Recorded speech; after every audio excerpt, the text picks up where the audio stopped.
Então, a vida divina. Então vou ler a última frase de ontem e depois continuar.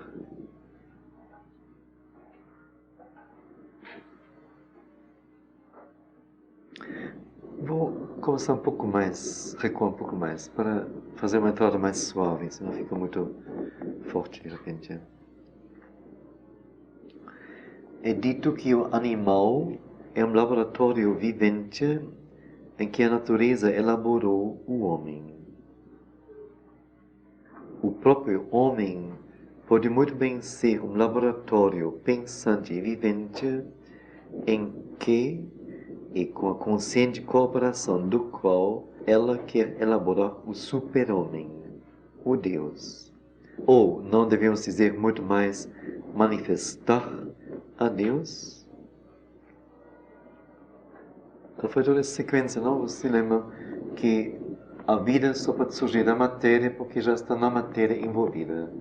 E a mente da vida porque a mente já está envolvida na mente. E então, levando isso com lógica mais adiante, então devemos dizer, em nós também alguma coisa deve estar envolvida que vai além da mente. A mente é a última manifestação da evolução. Então, o próprio impulso evolucionário quer que nós vamos além da mente, que nós alcancemos e manifestemos um dia níveis de consciência superiores à mente. Então, seria como que um passo natural da evolução universal. Isso não seria algo nosso, mas como ontem assim, ficou bem forte e bem claro, eu acho. É a própria natureza que pressiona em nós. É a lei da evolução, o princípio da evolução. Então, nesse sentido, o animal foi um laboratório vivente em que o homem foi elaborado, até chegar ao homem. Que caminhada enorme. E nós agora somos um laboratório pensante e vivente, as duas coisas, no qual se elabora o super-homem, mas é acrescido, no qual se elabora e com a consciente cooperação do qual se elabora. Quer dizer, nós somos convidados para nós entrarmos no jogo e optarmos. E assim intensificarmos o movimento, a direção, a caminhada. Em vez de super-homem e um Deus, ele coloca logo, talvez devemos dizer melhor, no homem deve ser manifestado Deus.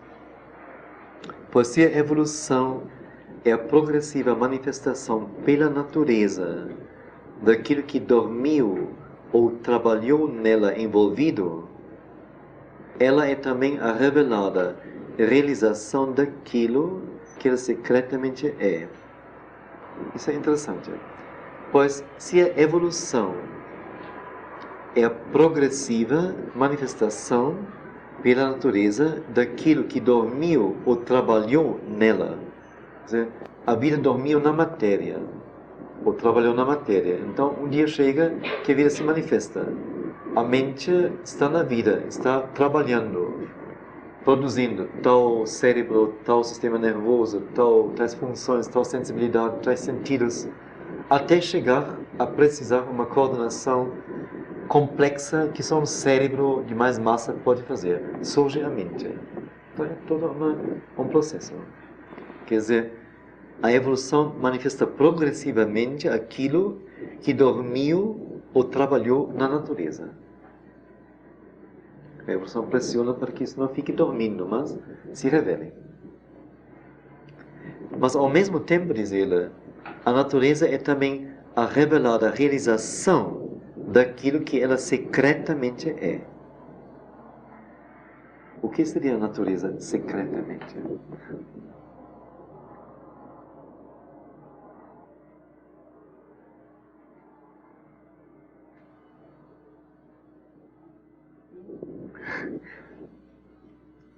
Se a evolução é a progressiva manifestação pela natureza daquilo que dormiu ou trabalhou nesta envolvido, ela é também a revelada realização daquilo que ela progressiva, que ela secretamente é. Espera aí, não é a natureza, é a evolução. Pois se a evolução é a progressiva manifestação daquele que dormiu ou trabalhou nela.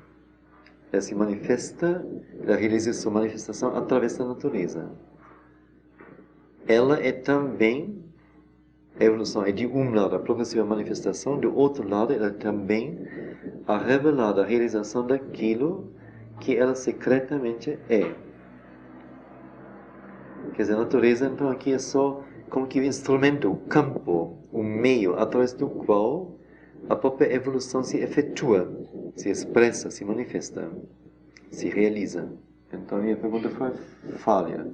Deveria ser o que a evolução é secretamente.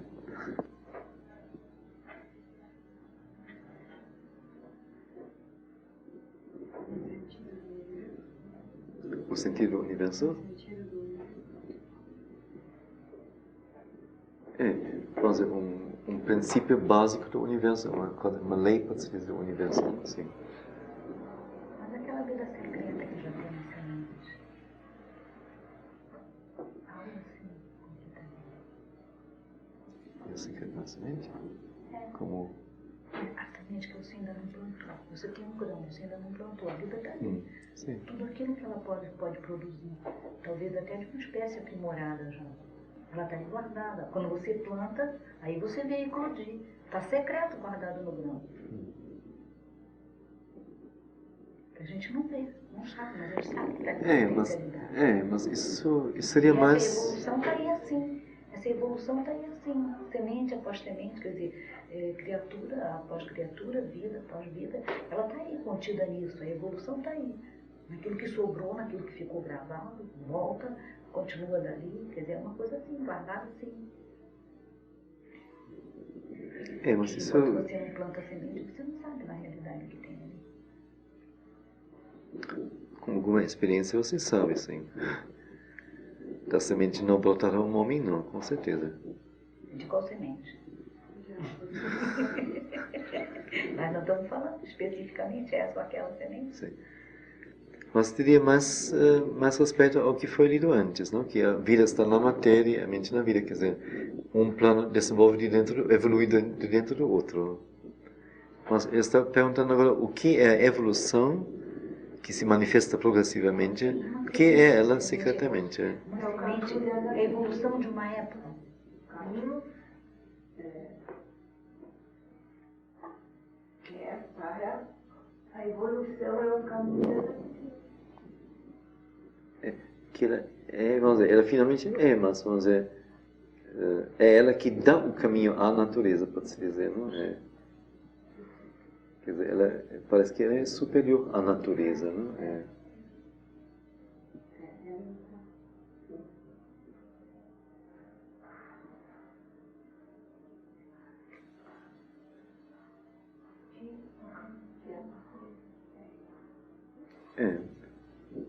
É o caminho da natureza, não tem outro para ela, mas não foi ela que criou isto.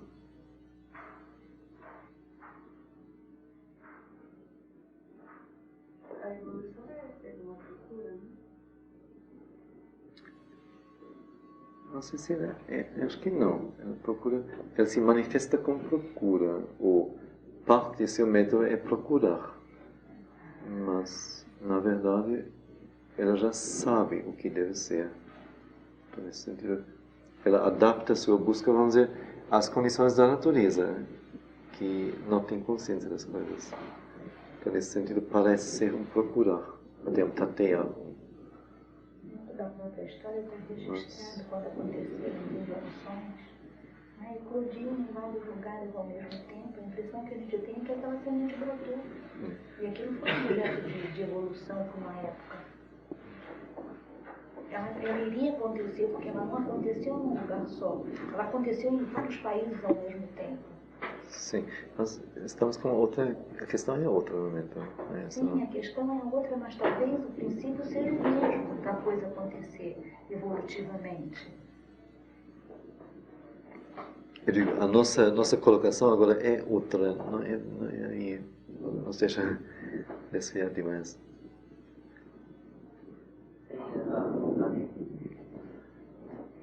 se não vontade, não sei se vontade, mas um princípio divino, não? É uma lei divina, pode-se dizer.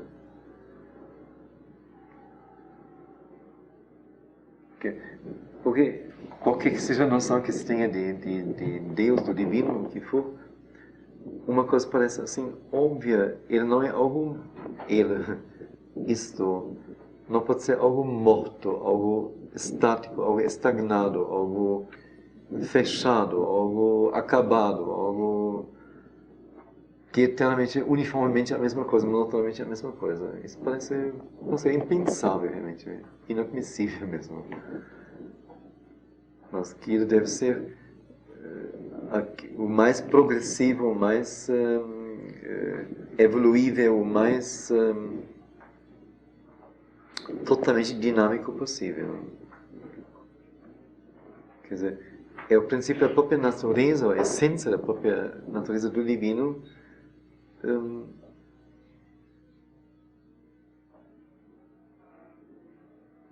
Primeiro, poder ser tudo,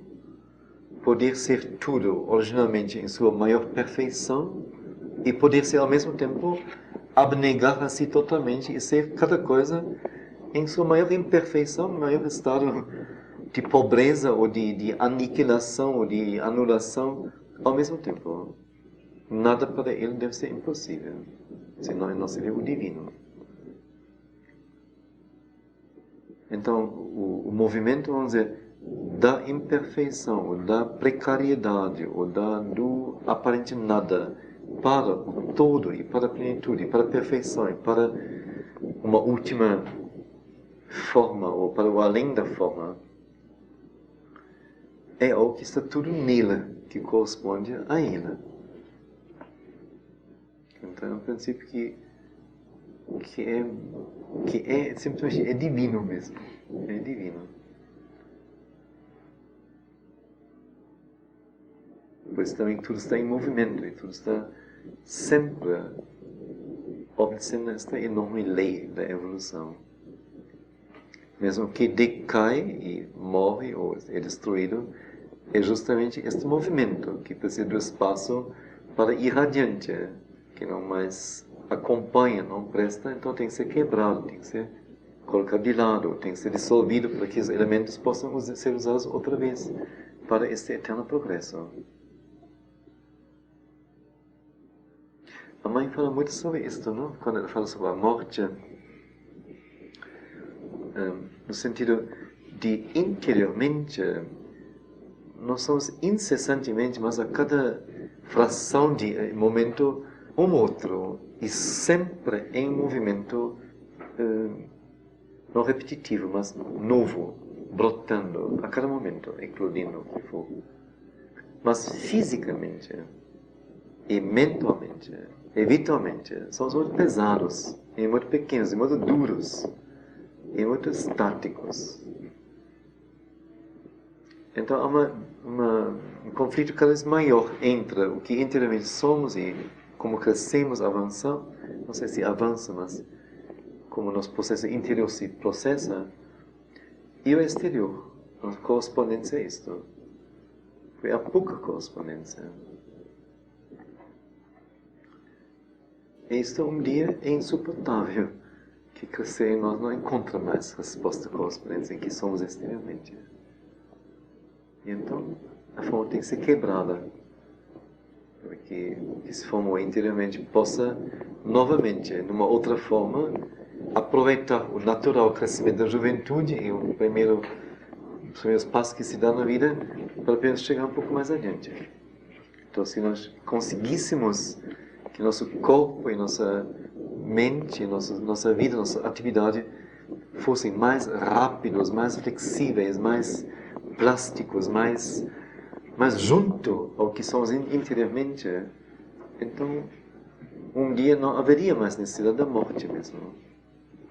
Mas há esta divisão, este hiato.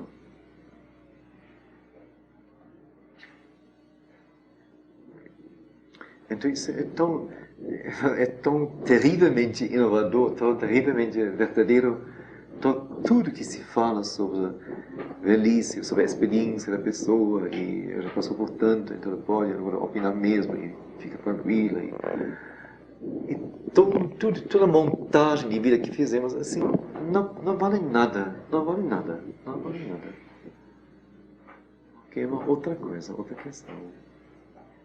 É tudo uma acomodação, é tudo uma fabricação de algo que todo mundo possa entender e assumir e viver,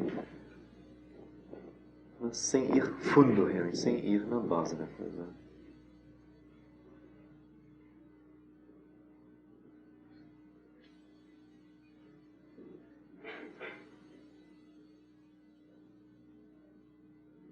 E ao mesmo tempo tem que se reconhecer que realmente nossa força física, nossa energia de ação, movimento, nosso sistema nervoso, nossa mente, são coisas tão limitadas, nós estamos tremendamente limitadas, que dificilmente, neste aparato em que estamos atualmente, ou que somos atualmente, podemos ir muito longe. Dificilmente. A não ser que haja realmente uma transformação deste aparato mesmo. Não só uma outra utilização dele, mas uma transformação para que possa atender a exigências, como eu digo, mais flexíveis, mais rápidas, mais intensas, maiores. Sem isso, a gente não vai poder ir muito longe, não. Então fica sempre naquela faixa interior, da vivência interior. Enquanto...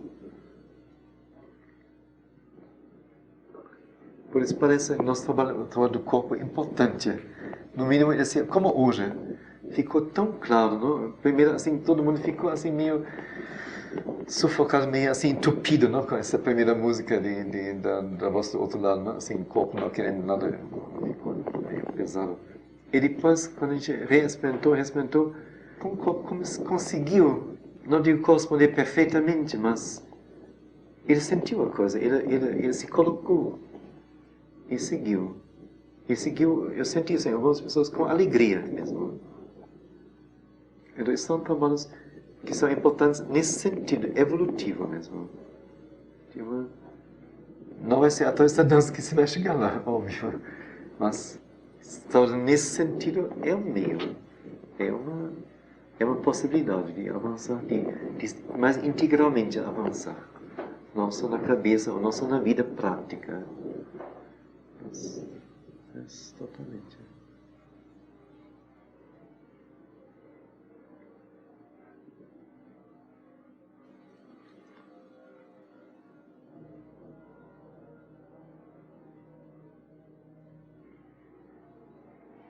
Então voltamos à misteriosa frase. Pois se a evolução é a progressiva manifestação pela natureza, é a natureza que manifesta daquilo que dormiu ou trabalhou nela, envolvido, ela é também a revelada realização daquilo que ela secretamente é.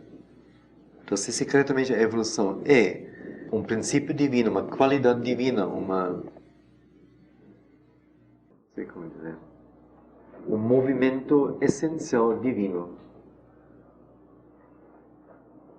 Então, não somente que esse movimento pode provocar e acordar e botar a trabalhar e funcionar, mas ele próprio deve se realizar como tal que ele é. Então, no cume da evolução, deveríamos chegar a isto. Que nós podemos ser aquilo que a própria evolução é. Quer dizer, este princípio divino reveladamente manifestado. Não apenas a mola secreta que puxa, empurra e leva adiante, mas algo que depois encontre sua plena expressão, sua plena manifestação.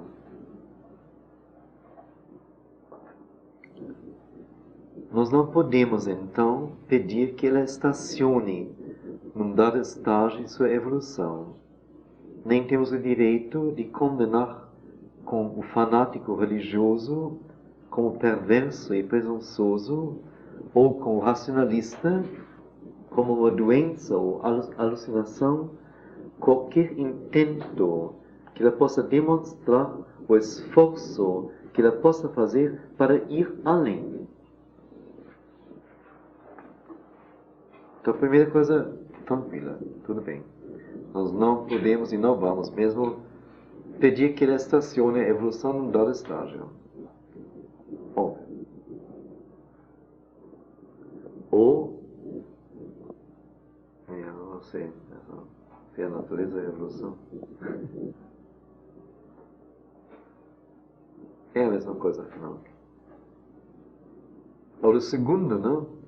Isso é interessante, isso é altamente picante, para assim dizer. Nós nem temos o direito de condenar com um fanático religioso, com um perverso e presunçoso, qualquer intento que a natureza, a evolução, possa demonstrar, ou qualquer esforço que ela possa fazer para ir além. Que os esforços que então queiram quebrar aquilo que se estabeleceu, que se cristalizou. A igreja, a coisa é assim, assim, assim. Então, se agora a evolução da natureza vem e diz, não, isto não é o fim, isto não é o cume, isto não é a perfeição, não é por aí. Tem que ir mais, tem que ser mais, tem que existir mais.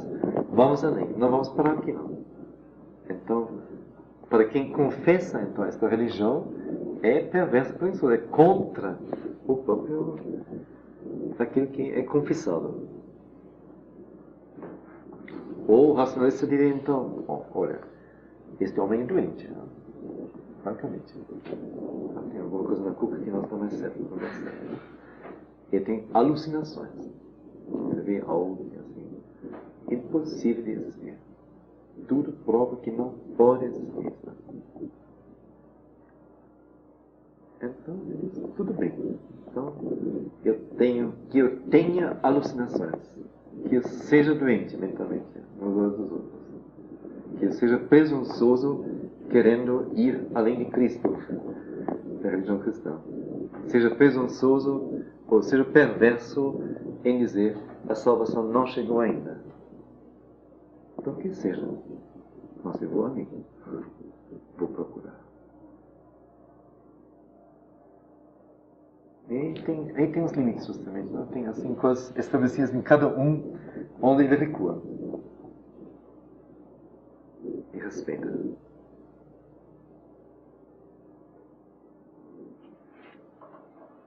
Mas o fanatismo dele não vem quando pensa que existe só uma verdade. É, mas toda religião diz isso. Toda religião. Para mim, assim, o exemplo é Dom Timóteo, não? Assim, Dom Timóteo é o abade dos beneditinos, era o abade, ex-abade dos beneditinos em Salvador. Uma pessoa, assim, não sei, de uma dimensão interior enorme, mas enorme. É de realmente de uma santidade, pode-se dizer, assim, não proclamadamente, absolutamente, ele não faz. Pelo contrário, muito modesto, muito simples. Não gosto de aparecer de jeito algum. Mas uma pessoa maravilhosa, intelecto finíssimo, uma amplitude, não? Ele frequentou a casa, chegou ao fim ele almoçou com a gente lá, quando tinha a comunidade. Ele, realmente, assim, tornou amigo nosso, realmente. Mas numa dada conversa, então vamos dizer que fomos até um certo ponto, então, aí então diz, bom, mas finalmente Cristo é a salvação. Então, sim, eu admito que, então para cada um tem seu caminho e cada um tem sua identificação. Está certo, mas aí são as limitações. Então a pessoa pode ser aparentemente abertíssima, e é mesmo, por natureza. Mas ela escolheu. E é o direito de cada um e nisso ninguém pode mexer mesmo. E no caso dele é uma escolha verdadeira.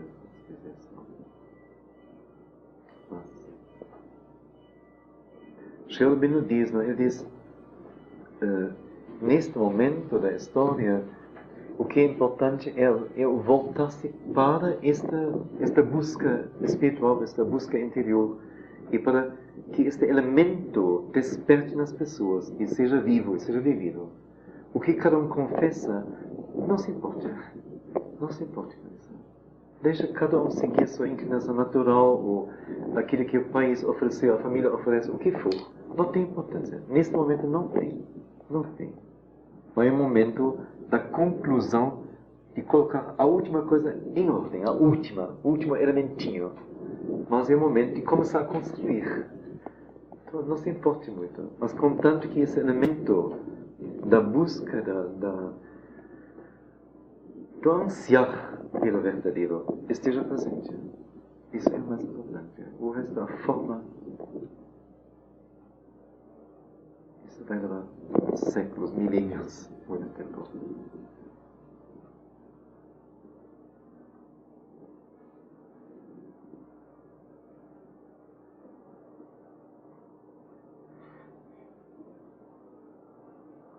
Quer dizer, é importante então se ver como ele diz aqui. Por isso ele falou, lembra-se, no início da leitura, ele falou se é necessário ou um esforço individual revolucionário ou um esforço coletivo evolucionário. Ou uma progressão coletiva evolucionária. Não foi esforço mesmo, né? Então, justamente, vamos ver. Ou como indivíduo você pode ir contra tudo. Porque se para você isso é verdade, então você pode. Quem deve, não? Ou então coletivamente evoluir mais rapidamente, mas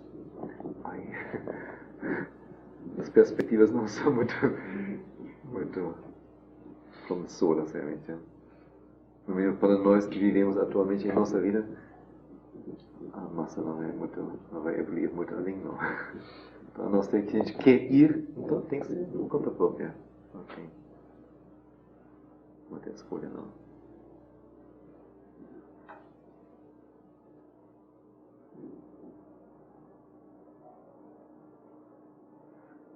Mas como já dissemos também, naquele momento, se me lembro bem, que no fim esta revolução seria uma revolução de si mesmo.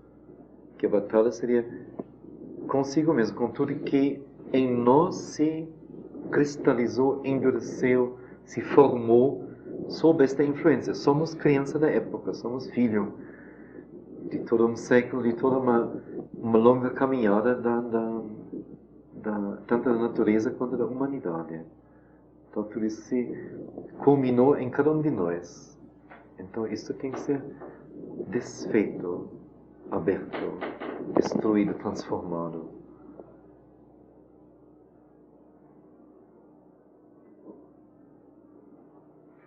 Então, se é verdade que o espírito é envolvido na matéria e que a natureza aparente é Deus secreto, se é verdade que o espírito é envolvido na matéria, não algo oposto e antagonistas, mas ele se envolveu na matéria.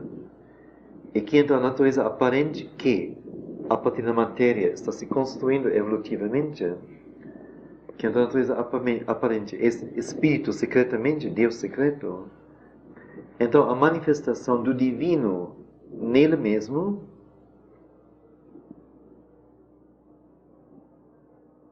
em quem? Se é verdade que o espírito é envolvido na matéria e que a natureza aparente é Deus secreto, que é Deus envolvido de forma espiritual. Então a manifestação do divino nele mesmo, no próprio divino. Não, desculpe, é o homem, ele vem no finzinho. Coitado, ele está aqui no finzinho. Então a manifestação do divino no próprio homem e a realização de Deus dentro e fora, em vida e ação, são o mais alto e o mais legítimo objetivo possível ao homem sobre a terra. Então vamos inverter a construção da frase. O mais alto e o mais legítimo objetivo possível ao homem sobre a terra é a manifestação do divino nele mesmo e a realização de Deus dentro e fora. Porque o próprio Espírito está envolvido na matéria e a própria natureza aparente é Deus secreto. Então é interessante como as coisas se fecham, porque ontem falamos assim amplamente sobre como somos produto da natureza, inteiramente, praticamente. Então, por isso, o que parece assim a maior negação de espiritualidade, de Deus, de divindade, mas justamente por isso temos que manifestá-lo. Porque a própria matéria e natureza é Deus secreto, é Deus envolvido, que trabalha nela para poder chegar à sua plena manifestação.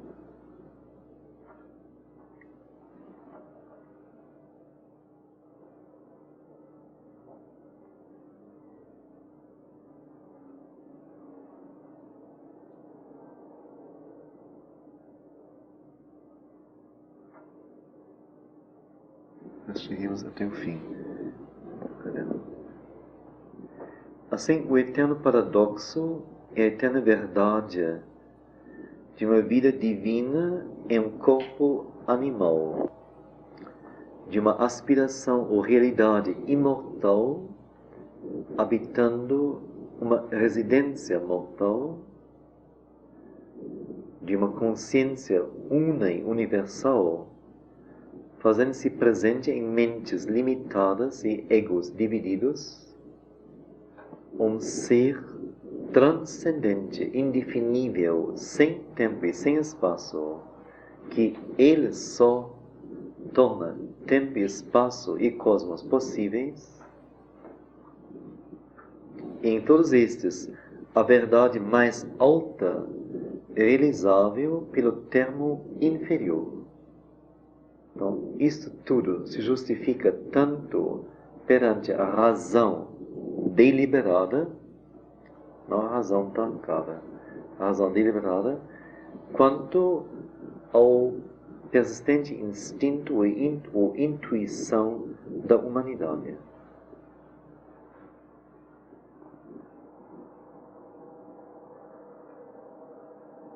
Assim, o eterno paradoxo é a eterna verdade. É um eterno paradoxo e uma eterna verdade.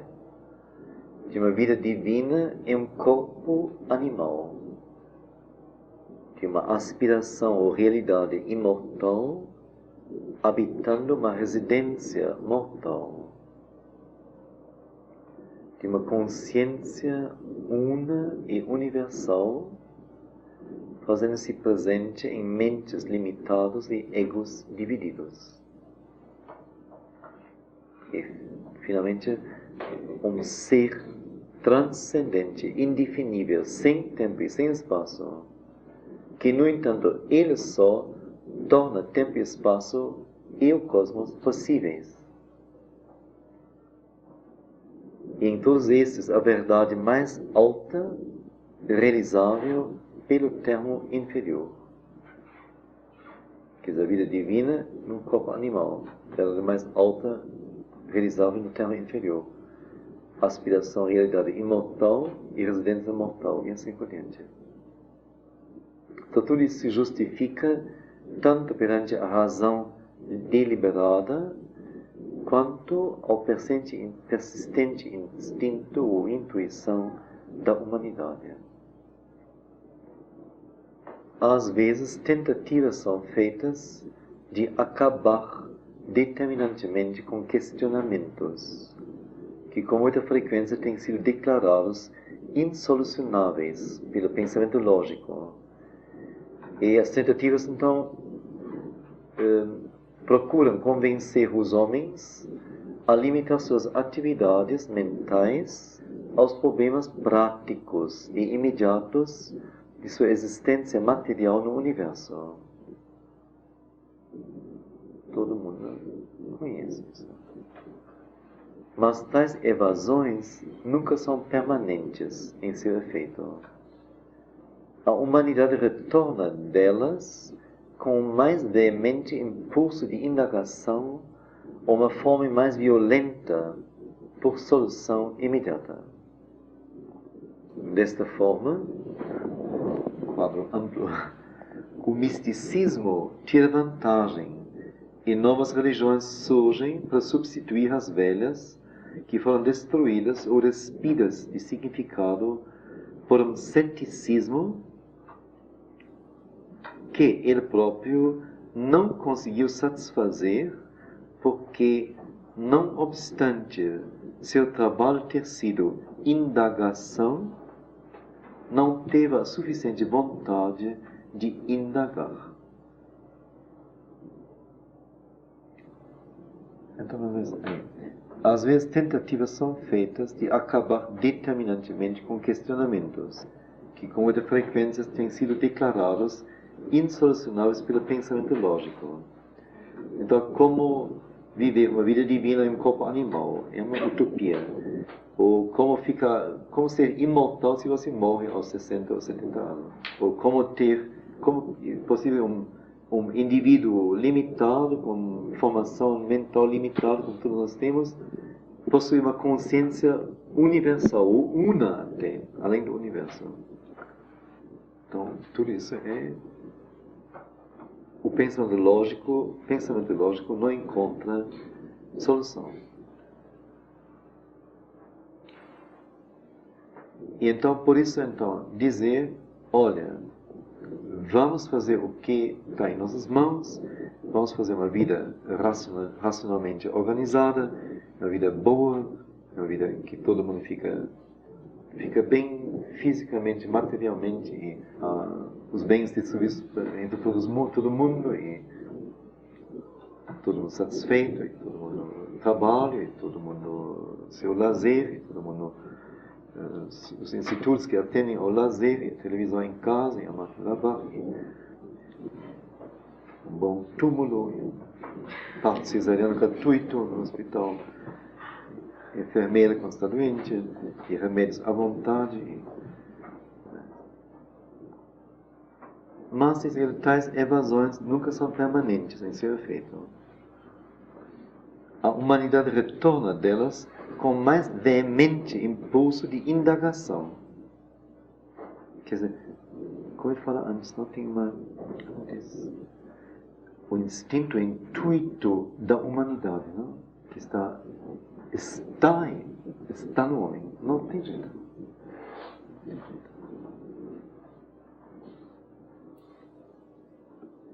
Ou então a humanidade retorna de tais épocas racionalistas com uma fome mais violenta por solução imediata.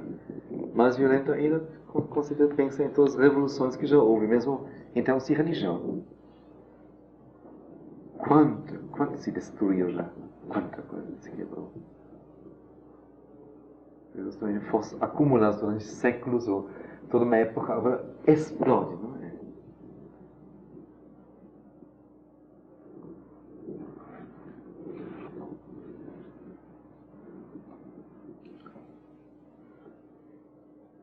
Desta fome de indagação ou de solução imediata, o misticismo tira vantagem. E novas religiões surgem para substituir as velhas, que foram destruídas. Quer dizer, há como que impulso para o irracional em nós. Aquilo que ultrapassa a razão, e para algo mais profundo, e mais vasto, e mais amplo. E então surgem pessoas, ou grupos, são pessoas, primeiramente, que então se dizem possuidor de conhecimentos respectivos e de poderes respectivos, e são pessoas talvez realmente dotadas com poderes inexplicáveis, talvez, para a maioria. E produzem coisas e fazem milagres ou curas ou o que for. E então se cria um ar místico. Então todo mundo fica fascinado, fica atrás, distribui coisas, e funda uma nova religião, uma nova seita. E na verdade não mudou nada, porque outra vez é o esquema de sempre. Tem a coisa montada, e você é membro disto, e você tem seu ídolo aqui, e tem seu amuleto no peito, e tem seu rito, e tem sua vela, e tem seu incenso e tudo mais. A coisa de sempre. Só tem outro nome. E talvez nem seja, pelo contrário, não? A maior parte desses movimentos são movimentos falsos, realmente ocos. Que realmente até conscientemente, engana as pessoas. Porque a mãe fala muito sobre isso, há mesmo no campo do espiritual, a tentação do poder sobre as pessoas. Isso é uma coisa que atrai muito a quem é dotado mais além do normal. Então são coisas perigosas mesmo. Em Brasília mesmo, não? Quando nós fomos lá ver também uma possível casa, aconteceu também lá. Foi justamente um complexo construído, construção, que foi uma pessoa, não sei agora o nome, nem sei mais o nome do movimento, em inglês parece, que se proclamou ser o Salvador, não sei o quê. Ele fez assim um marketing muito bem feito. Assim, vi os folhetos assim, muito bem impressos, muito bem formulados e distribuídos fartamente.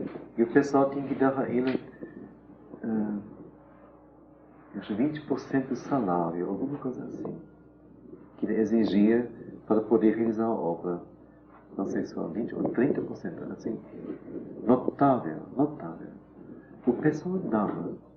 Ele tinha poderes reais de transportar as pessoas, ou de acalmar as pessoas, ou de abrir para as pessoas alguma fresta para uma outra dimensão. Ele tinha realmente. Então tem até quando a coisa então explodiu, se fez uma indagação na Inglaterra sobre ele. E eram pessoas de lá que então esclareceram as pessoas que ele era simplesmente uma pessoa que tinha montado um negócio nesse termos. É a coisa que foi toda. Ninguém recebeu nada, óbvio, de volta. Mas tinha pessoas que mesmo assim diziam, olha, eu hoje vejo que realmente foi uma coisa falsa e tudo mais. Eu não lamento ter participado. Me abriu a percepção de uma outra coisa, que eu tenho que procurar em outra direção. Mas me abriu. Então não lamento ter perdido dinheiro e ter dado tudo isso assim. E ele então montou uma farta vida. Ele acumulou riquezas, dessa maneira. A maior parte disso foi para o seu bolso. É uma coisa assim. São perigosas coisas. E, como eu digo, tudo muito bem montado. É impossível ter alguma suspeita a respeito. Qual é a forma de lidar com esse poder? Para que ele seja essa vontade? Sinceridade. Por isso a mãe coloca sinceridade assim tudo. Sinceridade. Você ser sincero. Quer dizer, o único, como diz? Guarda, a única proteção sua, única. Se o ego se mistura nisto, ou se você obedece a forças vitais, você vai embora. E a coisa é perigosa porque há nas pessoas também como que procuram assim, uma necessidade de encontrar alguém. E quando encontra, então afirma. Quer dizer, às vezes penso, a coisa é criada nem pela própria pessoa, mas pelas pessoas que querem alguém e que fazem questão. E então, se você não está muito desperto e muito acordado e muito consciente, isso é difícil de resistir. Para certas pessoas é difícil. Então, é uma coisa que não só vem de uma pessoa, mas que é uma formação coletiva mesmo.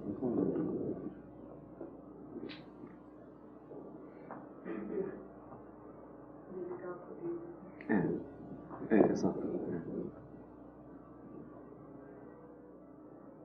E tem essa maravilhosa história de os chineses, assim, eles sabem tudo, não? Claro. Um povo admirável. Sim. Isso foi publicado numa Ananda, acho que ninguém entendeu, ou poucas pessoas entenderam. Mas é a história de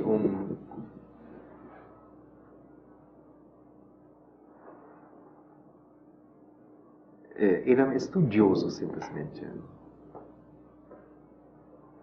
É discípulo de um mestre. E, sim, estudioso, não só estudioso, ele se torna mesmo um pequeno mestre, por assim dizer. Tem pessoas com ele que sei.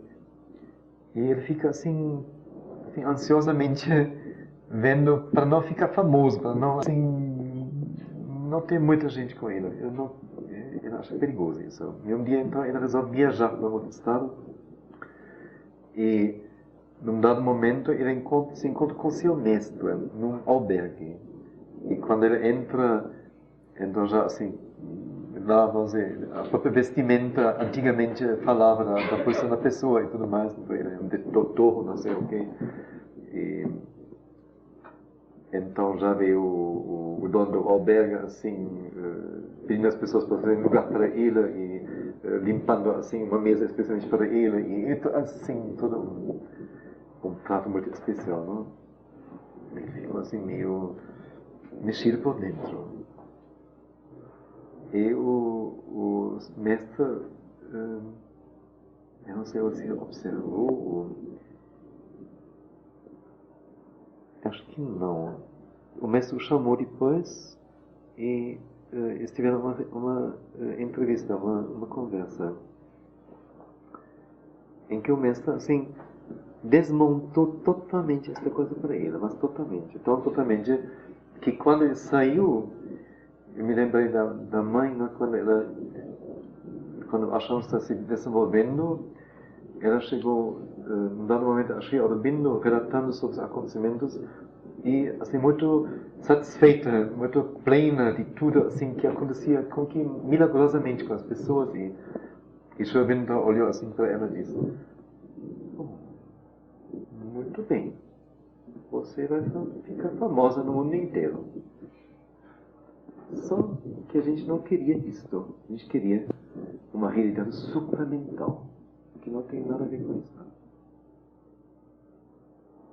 Ela percebeu tão profundamente que, a partir deste dia, ela desfez inteiramente tudo.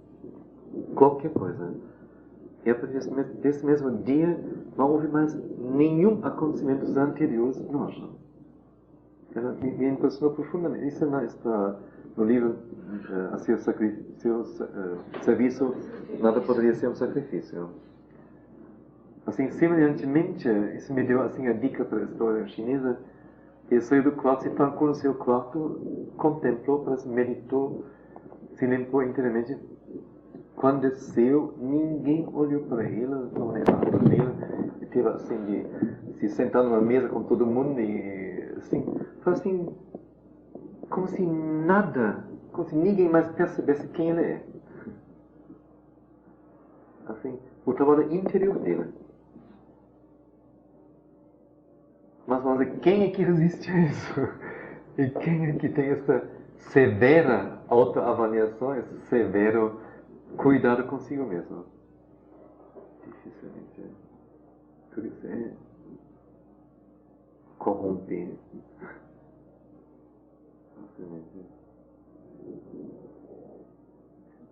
Bom, vamos ontem aqui.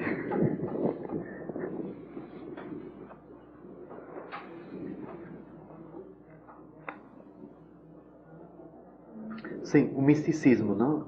Desta forma, o misticismo tira vantagens, novas religiões surgem para substituir as velhas, que foram destruídas ou despidas de significado por um ceticismo que ele próprio não conseguiu satisfazer o ceticismo. Porque, não obstante seu trabalho ter sido indagação, não teve a suficiente vontade de indagar. Então, o ceticismo, vamos dizer, que se volta contra as religiões ou contra a espiritualidade, ele apenas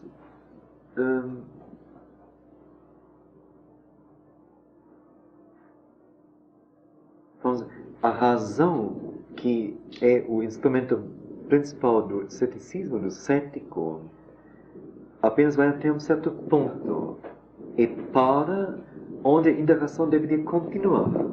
E realmente não só para, vamos dizer, na manifestação material, mas na questão como é que a manifestação material surgiu. Ela veio do nada, como é que ela surgiu? O que fez ela surgir? Então, se se indaga nesse sentido, ou se se pergunta como se produz a ordem do cosmos, a ordem da natureza, o que é que se manifesta nisso? Ou é a manifestação de quê? É uma causa, é um incidente, é um mecanismo. Mas se fosse um mecanismo, quem criou esse mecanismo? Como surgiu isso? Então, se a pessoa realmente, com coragem, indagasse até o fim, ela não poderia não chegar a dizer que tem um poder misterioso que não sei quem é, que é, como se chama, que uma consciência, um princípio, alguma coisa que fez com que tudo isso existisse e que imprimiu a tudo isto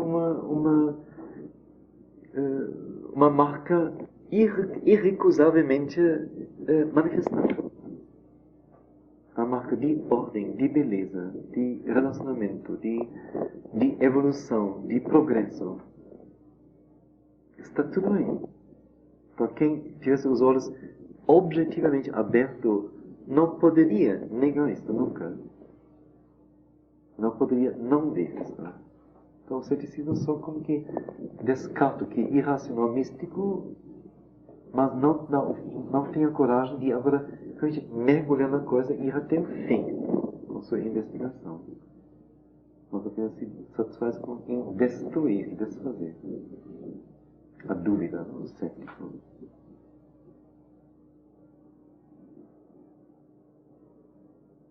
Por isso ele fala aqui, então tem a palavra depois, a razão deliberada. Que tanto indica a razão libertada quanto também deliberada, quer dizer, que resolve, decide procurar. Que está decidida para a busca.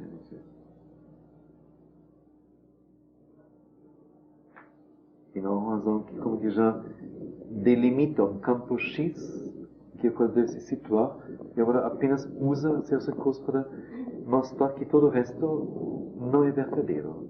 Então, o que resta finalmente é só isto.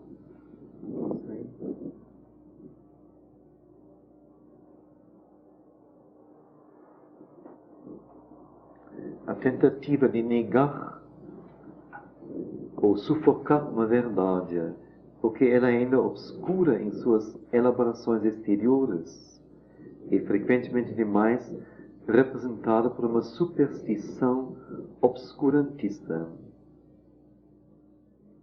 ou uma rude fé.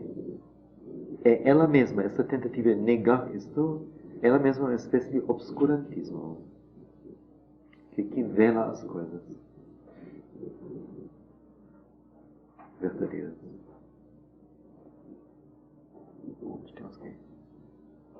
Não. Vamos ir até o fim. A vontade de escapar de uma necessidade cósmica, porque ela é árdua, difícil de justificar através de resultados imediatos e tangíveis. A vontade de escapar de uma necessidade cósmica, evolutiva. Porque ela é árdua, essa necessidade cósmica, difícil de justificar através de resultados imediatos e tangíveis, lenta no regulamento de suas operações, deve ultimamente resultar, esta vontade de escapar, em não ter sido nenhuma aceitação da verdade da natureza, mas uma revolta contra a secreta e mais poderosa vontade da Grande Mãe. E a vontade de escapar da necessidade de dar um próximo passo evolutivo no cosmos. Ela não seria, ela ultimamente resultaria em não ter sido nenhuma aceitação da verdade da natureza, mas uma revolta contra a secreta e mais poderosa vontade da Grande Mãe.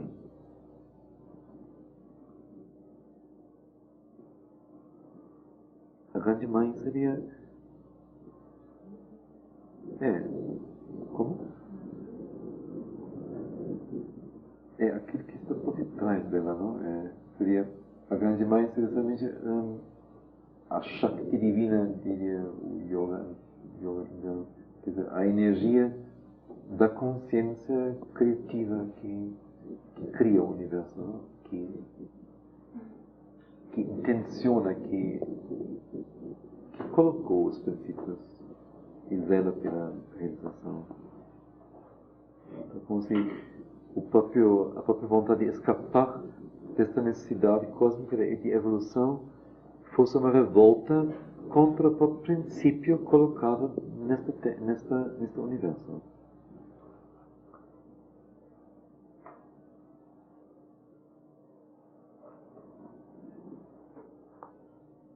É uma frase difícil, ainda não descobri. É melhor e mais racional aceitar.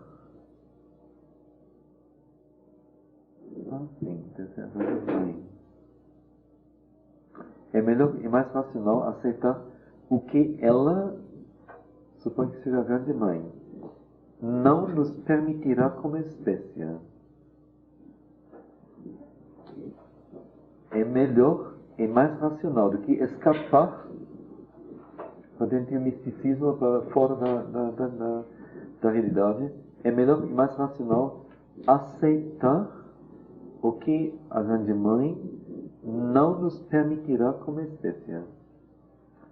Quer dizer, ela não permite, ao meu ver, é dito aqui, que a humanidade fique humanidade, que ela estanque, que ela permaneça no nível que ela alcançou, se satisfaça em mexer consigo e em si, no nível que está, dominar a natureza, etc. Por isso não nos é permitido como espécie. Quer dizer, se individualmente um ou outro encontra satisfação nisso, então está livre para escolher. Mas como espécie temos a obrigação, o comando de irmos além. Então é melhor e mais racional aceitar o que ela não nos permitirá como espécie, rejeitar e erguer isto da esfera do cego instinto, da obscura intuição e da aspiração incidental para dentro da luz da razão e de uma vontade instruída e conscientemente autocondutora. Então, se é para nós evoluirmos além do nível em que estamos, então, racionalmente dizer o que é que pode nos ajudar nisso. Como é que queremos organizar a nossa vida, quais são, o que deve ser ensinado nas escolas, como as crianças devem ser preparadas, o que é que todo mundo deveria fazer com sua vida para que a espécie como tal possa um dia dar esse salto. Então, racionalmente, assim, o Sri Aurobindo Ashram, racionalmente, se abdicou a meditação, que leva só para dentro, e enfraquece o contato com o mundo e com o corpo, e colocou esportes. Então, todo mundo lá, que faz mesmo de 5 a 80 anos, faz seus esportes, diariamente.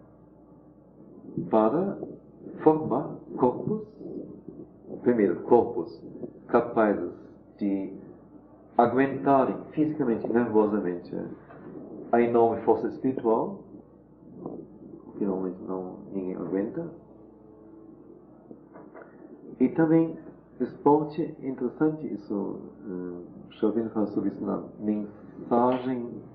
mensagem ao Departamento de Esporte do Ashram,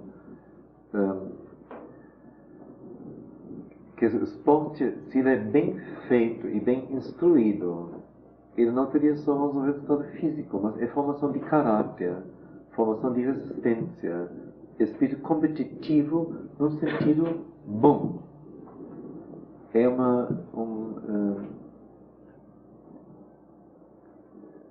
ser legal em relação aos outros.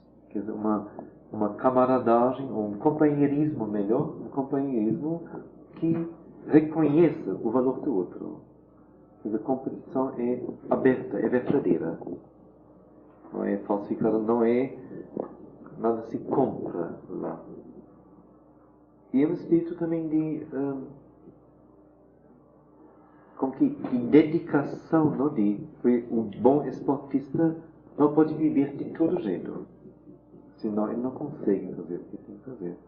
Nossa vida dele tem que ser regulada de acordo com o objetivo. Então, por isso foi achado altamente educativo. Então, mais interessante do que fazer meditação. Então, foi deixado ao critério de cada um. Cada um tivesse necessidade individual, poderia. Mas isso seria uma inovação. Isso foi tão forte para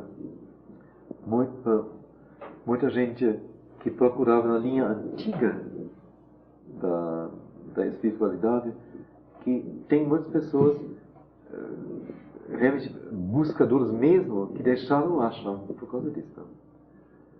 Por causa do esporte. E a mãe foi fervorosa, não? Ela introduziu boxe para meninas, tudo, não? Sim, tem que ter tudo. Ela não parou em ponto algum. Tudo deve ser possível ser experimentado para todo mundo. Não parou em ponto algum. Boxe. Aí, protesto não foi assim, de orgulho, não, isso não tem mais nada a ver com a espiritualidade. Agora vamos embora. Aí é uma outra coisa. E foi mesmo. Foi uma outra coisa mesmo. Não tem tanto a ver, né? Não. Se você faz uma escolha, como é que você pode escolher? Se você não